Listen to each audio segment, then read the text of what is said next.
Welcome to the Jeff Fitzgerald pregame show, brought to you by Remax Realty and Slagle McGuffey. Coach, you wrapped up the regular season. You took the number 2 spot in district, and you had a convincing win over Pineville. Take us quickly through that game and locker room afterwards, realizing regular season is over. Man, I'm going to tell you, it went fast, but at the same time, it was a grind as we were going along. And you know, we had that little section of the season there where we had the open week, and it really felt like a long season at that point. But then all of a sudden now we look up, we're in the locker room, the game, you know, the regular season is over. Thankfully our guys went out and took care of business and did what we were supposed to do. You know, and nothing against Coach Martin and his football team at Pineville, but we're supposed to beat them. Right. And we did convincingly. You know, it wasn't a knockdown drag out to the end like it's been several times before, and it was a convincing win. And our guys were tickled to death. You know, I mean, we ran the clock the whole second half, and it felt good to go out, handle business, and to kind of take that sigh of relief. You know, instead of sitting there with your toes curled up and fingers crossed and hoping that you do every little thing right. I mean, it was a good win for us. Our kids were really, really excited. Let's jump forward to Sunday when the playoff pairings came out. Mandeville ahead of you lost. Kind of thought you might go up to a number 7 seed. You guys stuck at number 8. But we were watching at who you may get. Alexandria was right there, Natchitoches was right there, and Live Oak. And, of course, Live Oak is who your draw was. Yeah. But take us through those. How would you like to play those guys again right away? Man, I don't like playing anybody right away that you've played before. You know, even if it would have been week 1 of the season that we'd have played somebody, I don't like playing them right away in the playoffs. A little deeper in the playoffs, that's different. But right away, just especially with a district opponent, just too soon for me. And I know that's happened in the past. You know, I know Washita's turned around and had to play Bird. Yes. And I think that was like week 10 and then first week of the playoffs. And then happened one year against Ruston where it was a pretty quick turnaround. And so it's just what happened this year in district in Class 4A. Yeah. Wasman's got to play Carroll again tonight. Yeah, and so it's tough when you have to do that. You know, it just I don't know what it is, but it's just uncomfortable.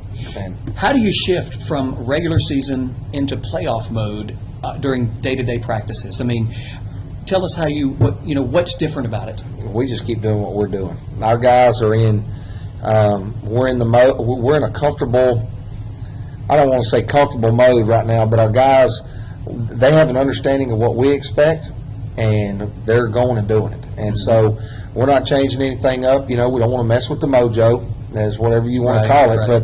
But we've got our routine set. Our guys feel good about our routine, and so we're going to stick with it. And there's obviously, as you kind of get later in the season, you see similar offenses, and so things kind of pop back up. And they're very similar offensively to what Neville has done, what Ruston's done, and so we can kind of draw back on that and say, you know, remember when we did this, this is how we react to that. This was something that hurt us. This is the change that we're making.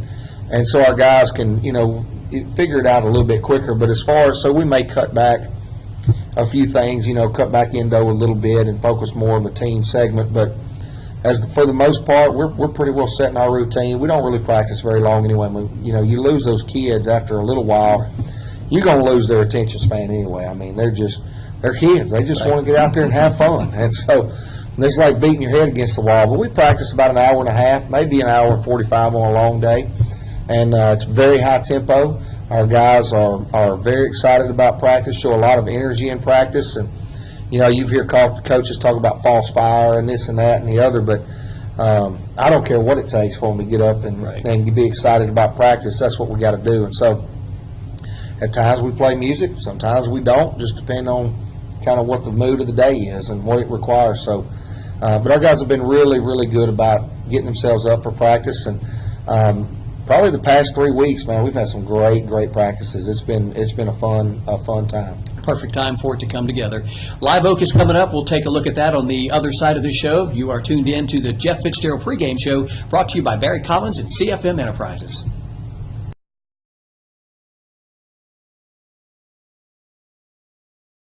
Welcome back to the Jeff Fitzgerald pregame show, brought to you by Chick-fil-A. Coach, round 1. Tell us about the pairings. You got Live Oak. We know a lot about Live Oak academically. Very good school. They're Denham Springs, Watson area, right outside of Baton Rouge. But tell us why what we need to know about Live Oak. I can tell you this: they're going to be big defensively, and they're going to be very physical. And that's something we've been seeing all week on film. Is against every opponent, they've held those opponents to the lowest scores that they've had all year, and so. They're very, very solid defensively. And that was probably the first thing that the coach told me whenever I talked to him on the phone Sunday was, Coach, I put my best players on defense. Mm-hmm. And so they're stacked up on defense, and they're dang good. One of the top defenses that we faced all year for sure. Well, you take a look at it, it's like, well, they finished number 3 in their district, so they must not be that good. Number 1 was Zachary, number 2 was Scotlandville, or those were the top 2 teams. Of course, a lot of teams are going to finish number 3 to those 2 teams. No doubt.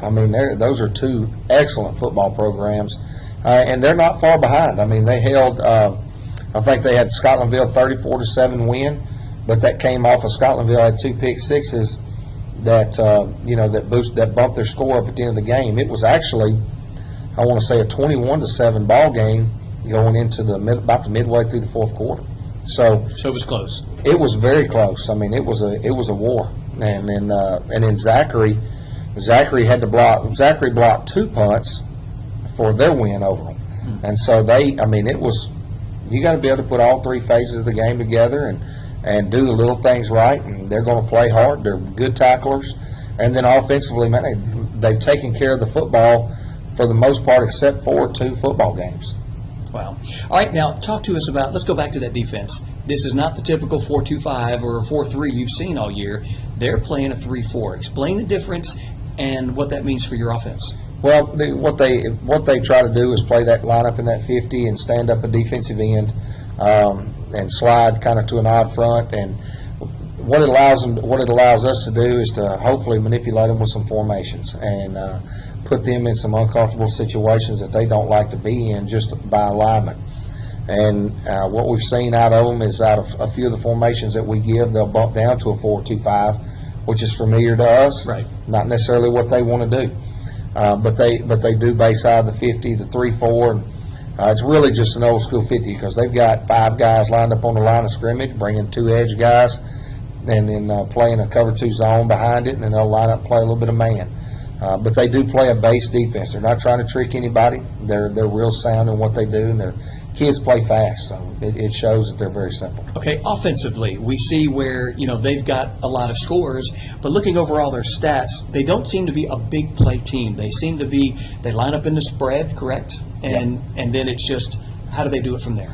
They seem to have kind of a wing tee philosophy out of it with the buck sweeps and the counters and powers out of it. 2 backs. They'll go 1 back, 2 back, empty, 3 backs, and so it just early in the year, the first few ball games, they lined up in an old wing tee, and then as time has gone on, they've spread it out. They'll put their tight ends out at wide receiver, and they'll use 1 to 2 tight ends and shoot the number 17, their starting tight end. He's a big sucker. He's a 6'5", 240-pound kid. Then moves well, and so they're able to do a lot of different things with them. The thing that makes them tough offensively is they use the same personnel all the time. So it's hard to get a beat on, are they going to be in 1 back, 2 back? Are they going to be in 1 tight? Are they going to be no tight ends this time? Or what are you going to get? The only time that we know is they will sub in a tight end for a wide receiver. And that's it. And even then, you don't know what you're going to get. You're either going to get 2 tights, you're going to get 4 wide. You just don't know. And so, but the thing that they do is they continually run the same run plays. They run power read, buck sweep, counter, and trap off of it. And so they're very, very similar offensively. What's their pass versus rush ratio? They're 75% run is what we've seen in the ball games that we have, but which is very similar to Neville, very similar to kind of what Ruston did. So, and they're very sound in their system and what they do. Let's look at their kicker. Look at their punter. Their punter is averaging 32 yards a punt. Not a big game changer when you look at it like that. Their kicker, he's 30 or 35 on extra points and field goals. He's got he hits 2 out of 3. How does that factor in as that third phase? Well, probably the toughest thing that they do in their kicking game is they onside about 3 out of 4 times.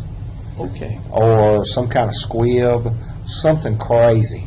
And I think the only couple of games that we've seen where they actually did a legitimate kickoff was against Scotlandville and Zachary. And last week against Central, man, they got two or three onside and a squib, and it was wild. And so I don't know. Yeah, it's hard to get a beat on them on their kickoffs, but the thing that we do know is going to be something unconventional. We've seen where teams have gone to the squib against you because of your return guys back there. You've had always Dez and, subbing out the other one to be, different returners, but a lot of them are starting to kick away from Dez. Yep. The thing that you run into with you hope that you have a great cover team, that you can put guys out there that can cover. And then at the same time, if you're not able to kick it deep, then you're sitting there hoping that you can play good enough defense that you can defend the short field. And so what they're telling me is that they are very, very confident in their defense and that they're willing to defend the short field. And they've shown that through numerous games of kicking onside, squibbing, and different. I mean, they use a two-kicker system where they may run one guy up there and him kick the air while the other dude kicks it and punches it, and I'm telling you, it's crazy. So, it's going to be very challenging for us when they do kick off. Well, Coach, I know your seniors especially. You win, you're done for the year. You win, you continue. When you lose, you're done for the year. Yeah.